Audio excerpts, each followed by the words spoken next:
Olá, tudo bem? Meu nome é Bia e eu estou de novo em um cenário diferente. Nós já fizemos a mudança, mas eu ainda estou sem a minha estante, então os livros eles estão espalhados em caixas em todos os cômodos da casa. Mas aos poucos vamos nos ajeitando aqui. Hoje conversamos sobre os 4 amores de C.S. Lewis e na obra o autor define os 4 tipos, como eros, amizade, afeição e caridade. Mas mais do que nos apresentar as diferenças ou características de cada tipo, ele vai destrinchar também as suas virtudes e possíveis deturpações. Se você quiser saber um pouquinho mais sobre o livro, fique até o fim do vídeo.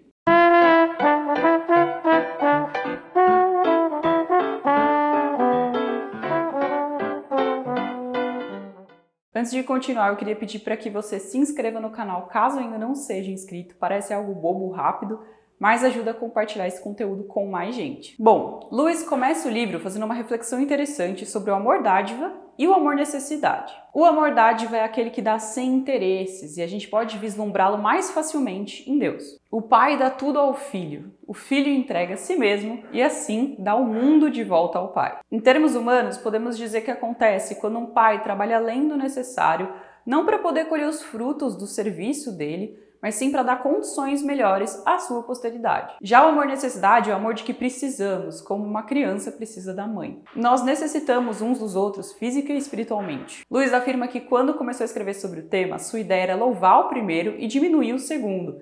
Porém, um aprofundamento fez com que ele pensasse melhor. Afinal, o amor-necessidade é diferente do mero egoísmo. E ainda que a demanda tirânica por atenção seja sim pecado, ninguém pode taxar um bebê de egoísta ao chorar querendo a presença da própria mãe. Afinal, de acordo com a experiência pessoal de Lewis, as pessoas que menos anseiam pela presença dos outros dificilmente são as mais generosas. Pelo contrário, não sentir esse tipo de amor geralmente é a marca do egoísta frio e é um sintoma espiritual bem ruim. Conforme desenvolvemos a nossa saúde espiritual, sentimos mais amor por Deus. Porém, na maioria das vezes, o nosso amor é exatamente um amor-necessidade.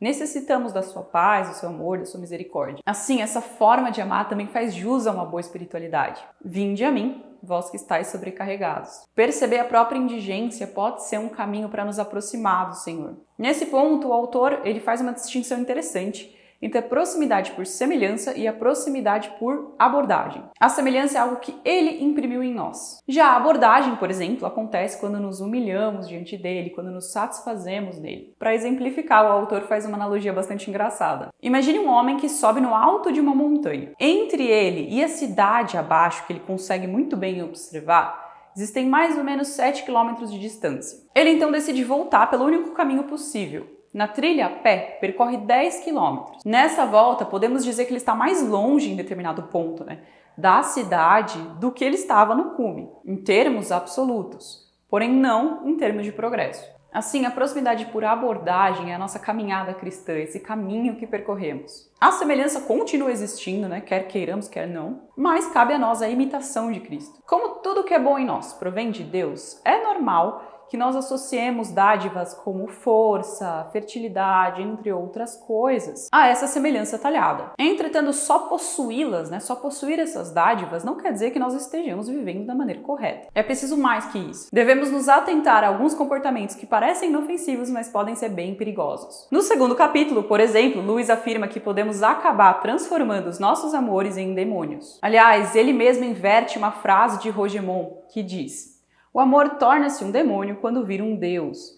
E para entender melhor, ele propõe a seguinte pergunta: tudo é lícito se for feito por amor? Não. E geralmente essa confusão ela não se encontra em uma paixão melodramática ou em algo que qualquer pessoa sensata logo olharia e diria que é loucura. Mas ele se apresenta naquele amor que parece plausível, que parece puro, nobre. A famosa verdade distorcida. Além disso, os nossos amores humanos não devem ser iguais ao amor que dedicamos ao Senhor. Caso contrário, transformamos as pessoas em ídolos. E de novo, isso não significa que nós não devemos abdicar de nós mesmos, nos sacrificar ou dedicar o nosso tempo àqueles que amamos. Pelo contrário, isso precisa ser feito, porém de maneira correta. É necessário primeiro entender o que motiva certas necessidades que nós temos. E o autor cita aqui o patriotismo como exemplo. Então é muito bom você gostar dos sabores, das características, dos traços do país em que você nasceu, simplesmente por você ter nascido ali. Você querer preservá-lo e querer protegê-lo, e tudo isso é ótimo. Porém, é anticristão que você se sinta superior a outras pessoas simplesmente por ser dali. ou que você não reconheça os direitos que essas pessoas também têm, ou as falhas do seu país. Dito isso, é possível perceber que todo tipo de amor pode ser corrompido. E até mesmo o amor dádiva apresenta certas armadilhas. Como homens caídos, somos sempre tentados a elas. Bom, como falamos, esse não é um tipo de amor impossível aos humanos, e alguns de nós conseguem exercê-lo exatamente por essa semelhança talhada. Porém, não podemos confundir semelhança com igualdade. As pessoas que mais fornecem o amor dádiva geralmente se parecem com o publicano da Bíblia, conhecem a própria miserabilidade diante de Deus e dão por obediência, por entendimento, não pela obra em si. Até porque sabemos que o caminho inverso gera resultados desastrosos para o ego. Na sequência, Lewis faz um aprofundamento ainda maior falando dos tipos de prazer. Para ele, há o prazer necessidade, que, por exemplo, consiste em uma pessoa sedenta tomar um copão cheio d'água. E também há o prazer apreciação, que equivale a alguém que anda em um campo sentindo o cheiro das flores. Como falamos no início do vídeo, muitas pessoas desprezam o amor necessidade e louvam o amor dádiva, mas o contrário acontece com os prazeres. As pessoas geralmente pensam que o prazer necessidade é algo natural, ao passo que o prazer apreciação é tido como um luxo ou muitas vezes como vaidade. O que não faz sentido. Lewis aponta que qualquer necessidade pode, na verdade, ser nada mais que um vício ou uma mania. Portanto, precisamos analisar melhor os casos para entender o que a gente está falando. Novamente, ele dá um exemplo.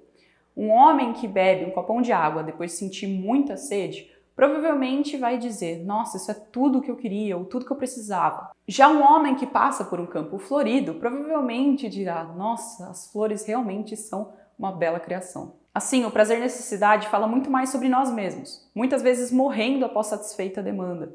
Porém, o prazer, a apreciação, ele fala mais sobre o objeto admirado. Ele trata do nosso louvor a certas coisas. A relação entre prazer-necessidade e amor-necessidade é óbvia, mas os amores de que precisamos nem sempre são transitórios como os prazeres, podendo ser associados à fidelidade, a sacrifício e outros princípios morais. O amor apreciativo, por sua vez, é diferente, ele incita louvor e admiração por aquele objeto. É quase como se isso fosse uma dívida que nós temos, né? Incitando também um forte desejo de preservação daquilo. O amor-necessidade clama a Deus pelo reconhecimento da sua miséria. O amor dádiva quer servi-lo. E o amor-apreciação se maravilha com ele e com tudo o que foi criado. E a própria devoção. Os três se misturam e coexistem em nós e é muito difícil que em algum momento, né, em determinado período, algum deles exista de forma 100% pura. Lewis segue também falando sobre o sentimento de afeição. De acordo com ele, a afeição é a mais humilde, ela não se orgulha ou ela não pretende impressionar. Aliás, alguns de nós até tentam esconder certas afeições. Bom, sem elas não estaremos ligados a pessoas com quem não temos quase nada em comum, seja na família ou na comunidade. Fato é que depois de simpatizar com alguém, é muito mais fácil ver as coisas boas nessa pessoa. Quando a afeição é associada a outros amores, como amor-necessidade ou amor-dádiva, ela se torna o meio pelo qual eles operam todos os dias. Em relação ao primeiro, que eu citei, o amor-necessidade, todos nós temos a expectativa de sermos amados, porém para isso precisamos ser amáveis. O amor alheio não vem como um direito. Já a afeição é mais instintiva, ela acontece naturalmente, porém também traz os seus males, o ciúme intenso, muitas vezes a inveja, etc. Mas, quando associado ao amor dádiva, é diferente. Nesse ponto, Lewis ele propõe uma reflexão bem interessante. O objeto do amor dádiva deve ser a sua própria abdicação. Então, muitas vezes se cuida de um doente para que ele possa se recuperar e não precise mais daqueles cuidados.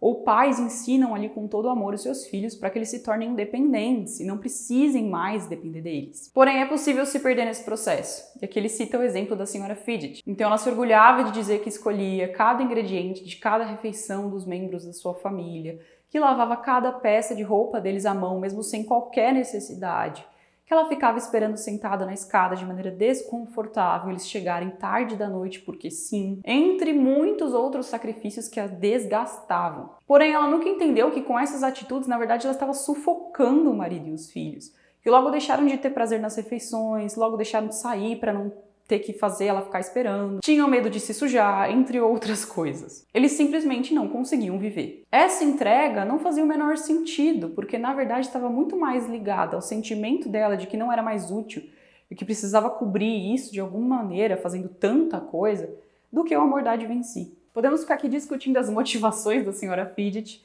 mas nem todo caso de deturpação desse amor é um caso patológico. Muitas vezes somos tentados a isso simplesmente por sermos homens caídos. Então, que cuidemos desse tipo de coisa. De qualquer forma, a afeição ela produz felicidade quando associada a outros princípios, como justiça, razão, entre outras coisas. No livro também existe um capítulo dedicado somente à amizade, que Lewis afirma ser o amor mais renegado na era moderna. E mesmo visto por alguns como um elemento perigoso por causa das más companhias. Bom, a amizade nasce do companheirismo e se desenvolve quando duas ou mais pessoas encontram algo em comum que elas possam compartilhar. Dali nasce o esporte, música em conjunto, entre outras coisas. Para o autor, a amizade é mal vista por coletivistas, por alguns coletivistas, porque se trata de um amor um pouco mais individual, que ainda que momentaneamente necessita de uma separação do grupo em relação ao resto. Lewis também se dedica a falar do Eros, que ele define como amor romântico entre um casal. Para falar da atração ou do ato sexual, ele usa a palavra Vênus. Bom, para os evolucionistas, Eros é nada mais do que uma complicação ou desenvolvimento de impulsos biológicos, como Vênus. Em geral, porém, ocorre o oposto. Primeiro vem a paixão ou o interesse e depois Vênus. Caso contrário,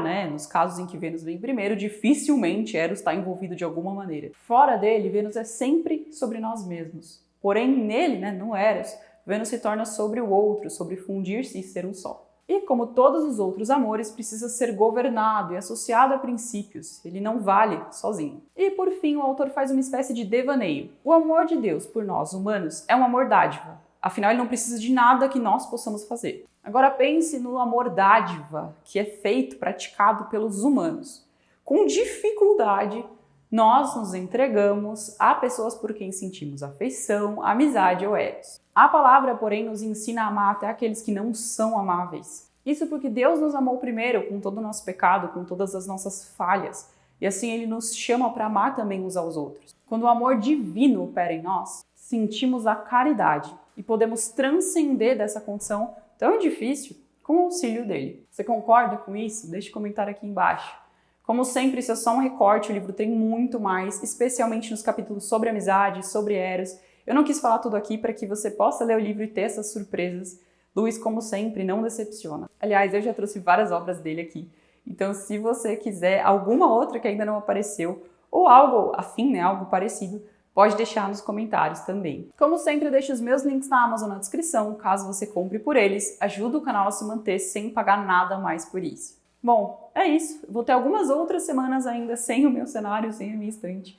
Mas a gente vai se ajustando e depois eu quero mostrar. Vai ficar bem diferente de antes. Até a próxima!